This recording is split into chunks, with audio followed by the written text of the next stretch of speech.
आपण मैंने आलमंड खाऊं कि तेबे तो आपण ये भिडियोटी निश्चय देखंतु। आपण जानिबा उचित जे आलमंड दुई प्रकार थाए, गोटे है स्वीट आलमंड, गोटे है बिटर आलमंड। स्वीट आलमंड को आम खाइले अनेक प्रकार हेल्थ बेनिफिट पाई थाउ, किंतु बिटर आलमंड खाइले सेठी हमर जीवन मध्ये जाई पारे, कारण यह अत्यंत विषाक्त होता है। जदिओ ये दुईटी प्रकार आलमंड देखा प्रायत एकापरी दिशी थाए, किंतु आमे जदि याकू टिके भल भाव ऑब्जर्व करिबा बा निरीक्षण करिबा ताहले आमे या भितर थिबा पार्थक्य को अति सहजरे जानि परिबा। बिटर आलमंड एते विषाक्त होता है जे गोटे छोट पिला 5 रु 7टी किंबा जने वयस्क व्यक्ति 10 रु 12टी बिटर आलमंड जदि खाउचंदी ताहले सेमानकर डेथ होई जाय पारे बा मृत्यु होई जाय पारे। तबे आसंतु जानिबा ए दुईटी को आमे किपरि चिन्हिबा। सेही दुईटी भेराइटी रो अपीयरेंस, टेस्ट, केमिकल कंपोजिशन और टॉक्सिसिटी उपरे आमे आज आलोचना करिबा। स्वीट आलमंड रो बोटानिकल नेम है प्रूनस डल्सी, या गोटे रोजासी फैमिली रो गछ। सेमती बिटर आलमंड गछर बोटानिकल नेम मध्य प्रूनस डल्सी, किंतु यह तार गोटे अलग भेराइटी जहा भेराइटी आमारा। तार अर्थ उभयर स्पीसीज एका, किंतु यह दुईटी अलग भेराइटी रो गछ। स्वीट आलमंड गछर फूलर रंग टिके डार्क पिंक बा रेड कलर रो होइतिला बेले बिटर आलमंड रो फूलर रंग व्हाइट कलर होता है और मझिरे अल्प पिंक कलर थाए।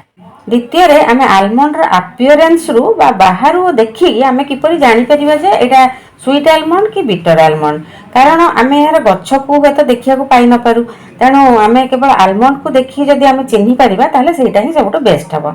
तथिबे आपनको 5टी विषय प्रति ध्यान देबा को पड़िबो। फर्स्ट है साइज। साइज रे bitter almond sweet almond Tharu टिके छोट होई थाए। द्वितीय है यार सेप। सेप जदि देखिए बिटर आलमंड टिके अधिक गोजिया होता है, स्वीट आलमंड रो अगटा टिके राउंडिश होता है।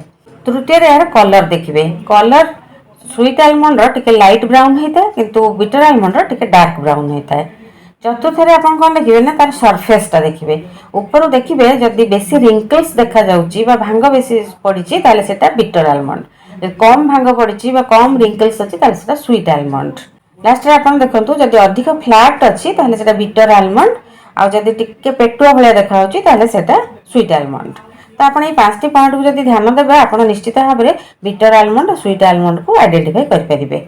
तृतीय रे हम जदि टेस्ट देखिबा ताले स्वीट आलमंड रो टेस्ट बहुत भलो होइता है, गोटे नटी फ्लेवर आसी थाए मते सेतिरु, किंतु बिटर आलमंड को जदि खाइबे ताहा पाटी को कटु बा तिक्त लागि थाए। चतुर्थ रे आमे देखिबा ए दुईटी रो केमिकल कंपोजिशन विषय रे। बिटर आलमंड रे किछि टॉक्सिक बा विषाक्त केमिकल रही है, ताहला आमिगडालिन, प्रुसिक एसिड और बेंजाइल डिहाइड आदि। सेइथिपई यार टेस्ट एमती बिटर बा तिक्त होता है एवं यह विषाक्त होता है।